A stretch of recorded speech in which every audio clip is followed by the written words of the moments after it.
Poland's Prime Minister says his country is the closest it's been to open conflict. This declaration came after NATO fighter jets shot down Russian drones in Polish airspace. In the early hours of September 10, 2025, the red line was crossed. For the first time since Russia's 2022 invasion of Ukraine, a NATO member state fired in self-defense, marking a serious escalation in a war now dragging into its fourth year. The event was the calculated climax of an increasingly brazen aerial terror campaign. In July 2025 alone, Russia launched a record number of drones at Ukraine. The event was the calculated climax of an increasingly brazen aerial terror campaign.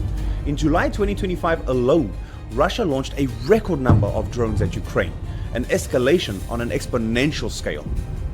Data from Ukraine's Air Force published by Kyiv Independent shows Russia launched 6,129 Shahed drones in July, shattering June's record of 5,337. The year-over-year surge is even more shocking. In July 2024, Russia launched just 423 drones. That means a 14-fold increase in only 12 months. Today, Russia can unleash in a single night what it once managed in an entire month just a year earlier. It marks a fundamental shift in the nature of the air war. The scale of Russia's arsenal signals an industrial base fully converted to wartime production. And amid that firestorm, Poland's skies were torn open. Roughly 19 Russian drones penetrated its airspace, some flying deep into the country. President Volodymyr Zelensky provided sharper detail, telling Reuters at least 8 Russian drones deliberately targeted Poland during the overnight attacks. For NATO, built as a defensive alliance to shield its members from military threats, this moment is nothing less than the greatest test in its 76-year history.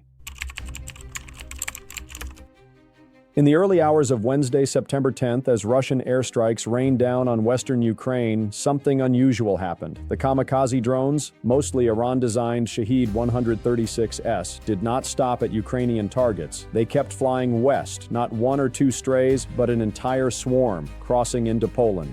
One drone looped bizarrely through Belarusian airspace before plunging deep into Poland. Another simply flew straight across Ukraine and into NATO territory.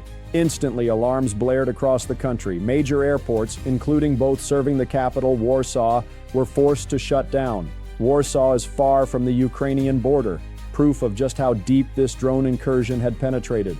Poland and NATO reacted almost immediately. Polish F-16S scrambled. Dutch F-35S joined in. Germany's Patriot batteries engaged. Italian AWACS lifted off from Estonia. NATO refueling aircraft joined the operation. It was proof that NATO's enhanced forward presence, built after Russia's 2014 annexation of Crimea, was working exactly as designed. Act first, debate later. But step back, and a paradox emerges. Why would Russia choose to escalate against NATO now? In reality, it was one link in a longer chain of deliberate erosion along NATO's eastern flank.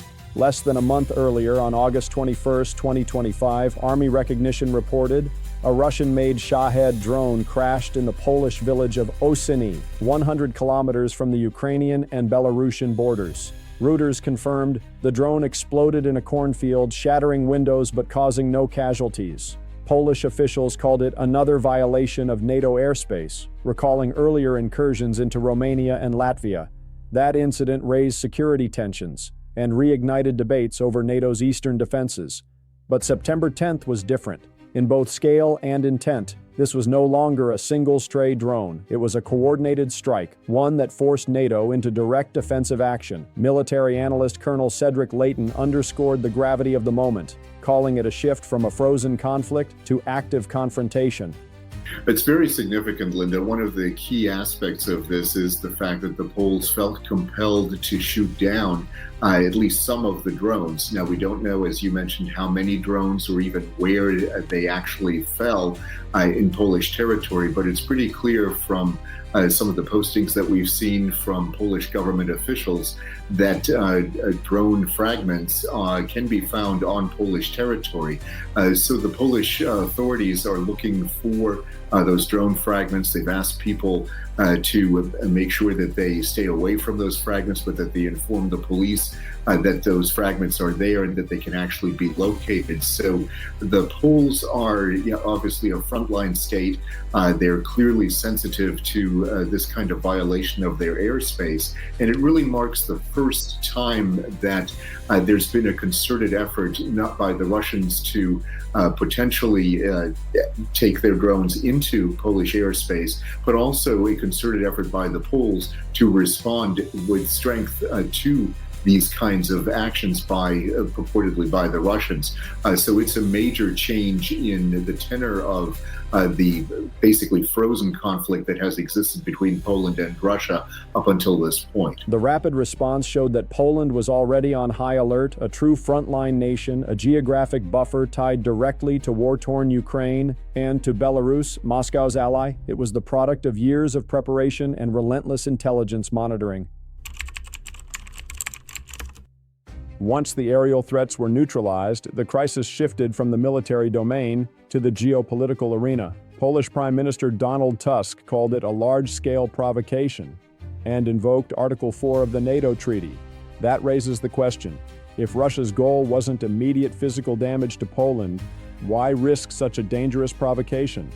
The answer lies in the Kremlin's long game. This was a test of NATO's endurance. Vladimir Putin was probing the alliance, measuring response times, rules of engagement, and most of all, its political will. Each provocation is a stimulus. Each NATO reaction becomes data, feeding Moscow's next move. From a military perspective, Russia's actions were a calculated effort to gauge NATO's defenses. Colonel Cedric Layton broke down the intelligence objectives behind Moscow's gambit. When you look at the way the Russians have conducted these kinds of operations, you have to suspect that there is a deliberate approach that they're taking here. And that deliberate approach in this case would very much be to test Polish defenses. They want to see how quickly the Poles respond to these kinds of actions, what kinds of measures they take, what kind of jets are they scrambling, how often, from which airports, from which air bases, what are their procedures for civilian responses to this, such as shutting down their civilian airports like the Warsaw airport, as you mentioned. So they're looking at all of these things. They're trying to assess how quickly the Poles will respond to an incursion of this type, and they can kind of assess them based on these actions that they are witnessing on the part of the Polish government. They can then determine whether or not they have to change their efforts if they want to surprise Poland at some future point, or if they're just assessing it from an intelligence perspective. But clearly it has operational significance for the Russians, and I firmly believe that they're assessing this from an intelligence perspective, and they probably want to operationalize those findings at some point in the future. The timing of this attack was no accident. It came just 2 days before Russia and Belarus launched their joint military exercise. Zapad 2025. Zapad means West, and historically, such drills have always carried the potential to mask large-scale troop movements, right on NATO's borders. It also unfolded against a backdrop of global turmoil. The French government had just collapsed, instability in the UK was growing, and confidence in U.S. leadership was in decline. This was a calculated move, designed to exploit what Moscow sees as Western division and hesitation. Poland's political response was immediate and unequivocal. They refused to see this as a bilateral issue, but as a challenge to the entire alliance. Prime Minister Donald Tusk made that stance crystal clear. We are most likely dealing with a large-scale provocation, but at the same time we're in consultation with our allies. I am in constant contact with the NATO Secretary General. This is so that we can respond to this type of threat as effectively as we did tonight. Russia's actions and Poland's response triggered a geopolitical chain reaction with far-reaching consequences. Army recognition analyzed the impacts in detail. Strategically, every NATO airspace violation tests the alliance's resolve and its ability to manage crisis. Geopolitically, it signals Moscow's willingness to challenge NATO's deterrence credibility, while reminding Ukraine that no neighbor is immune from pressure. Militarily, each incursion forces NATO to divert resources to constant monitoring, early warning, and intercepts, straining defense budgets. For Poland, which committed 4.12% of GDP to defense in 2025, the incident justifies rapid procurement of new AIR defense systems, and even training initiatives to prepare every adult male for national defense readiness. This chain of probes acts as a constant drag on NATO's resources and political will. And unless answered with firm resolve, it risks the slow erosion of deterrence, inviting even bolder actions in the future. After Article 4 was invoked, the North Atlantic Council convened in Brussels. The question now is no longer whether NATO will respond, but how. What happens next will shape the future of Europe's security and decide whether the alliance can bounce back stronger after this shock. Because there were no casualties in Poland, invoking Article 5, collective defense, is unlikely. But there are countless steps short of that threshold. NATO operates by consensus, meaning all 32 members must agree before any decisive move. The minimum, almost certain response, a major military buildup in Poland and the Baltic states. That could mean turning Polish airspace into a honeycomb of NATO air patrols, deploying more ground troops and moving hardware closer to the front. But hypothetically, discussions are drifting toward bolder options that could fundamentally change the dynamic of the war in Ukraine. One is supplying Kyiv with long-range weapons the West once hesitated to provide. If drones are the problem, the logical solution is to destroy them before they ever leave Russian airfields. Such a strike would send a clear message to Moscow. Western patience has run out. An even bolder step: direct NATO intervention to shield Western Ukraine's skies.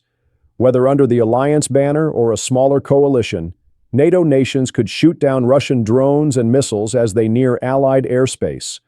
The logic is simple. If Moscow insists these drones wander off course, Europe has the right to ensure they never leave Ukraine. That would create, in practice, a no-fly zone over Western Ukraine, freeing Ukraine's own air defenses to redeploy eastward. Yes, this would be a major escalation, but it is one that can be justified. It would show that the West's patience has limits, and it would answer Ukraine's increasingly urgent appeals. As Foreign Minister Andriy Sybiha told Ukrinform after the attack, a large number of drones, bombs, and missiles, especially ballistic missiles, proves the urgency of strengthening Ukraine's air defenses. We need more interceptors. We are ready to buy or lease them. Now is not the time for weak decisions. Now is the time to show strength and send the right signals to Moscow. Europe must act now, under imperfect conditions with the tools it has. Its leaders have agreed for years that Russia would one day test them like this. That day has come. If they fail to act decisively, they will send a signal of weakness, one that only invites Moscow to escalate further. The war for Europe's future is no longer distant. It is knocking at the door, and NATO's answer will decide everything.